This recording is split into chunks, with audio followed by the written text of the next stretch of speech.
Hi everyone. Since shaders in Framer work great also as progress indicators, actually you can check description for a linear progress bar tutorial that I created also using a shader. After creating a circular progress animation using shaders, I wanted to create a slider using the animation. You can see in our slider, the arc motion works as a progress indicator, and then transition to the next slide happens. We can also use arcs and icons as slider navigation, which works great, right? You can find a remix link for the file in the description, and let's get started. Let's check icon and shader component first. Its icon is set to a variable using material icons component. Instead of using a circular SVG mask, I use the frame that has maximum radius, this shader and animation mask frame. And then to create the donut shape, I placed another circular frame on it, which has the same color as the background, simulating a Boolean operation like subtract on the frames. And shader mask is the frame that contains our shader, and we rotate it to create the circular progress animation. Actually, let me just copy and paste it outside to see it better. As you see, it has our shader at the bottom, since we mask it with shader wrapper to keep it in the bottom half of the wrapper frame. And we can see that circular frame just to create the donut shape or simulate the subtract.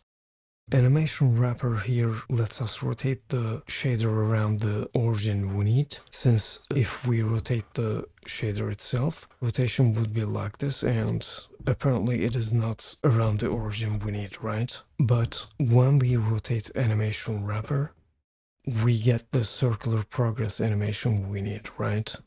So that's what we do in variant 2. In our slider, all icons are in the default variant 1. We only switched the active icon to active variant, which makes sense. And that has a transition to variant 2 that takes 5 seconds, as you can see under the transition settings, which creates a nice progress animation. And that's basically how we animate the shader. Let's go to the slider component. Icons wrapper stack has 3 of the icon and shader component instances we've just checked, and text wrapper has the card component with the variables for its title and text. In slider's first variant, first icon's variant is set to active. In variant 2, second icon is active, and so on. Each slide has an appear transition to the next one with a 5 seconds of delay, and it lets shader animation to be completed. We also have click interactions for icon components, as that's how we use them as slider navigation. Let's check our slider again, and thanks to all those, we are able to create this nice auto-playing slider with this great animation that we can also browse by just clicking the icons, right? And that wraps our tutorial up. I hope you liked it. If you want to see more, be sure to subscribe, turn the notifications on, check my other tutorials, and see you in the next one.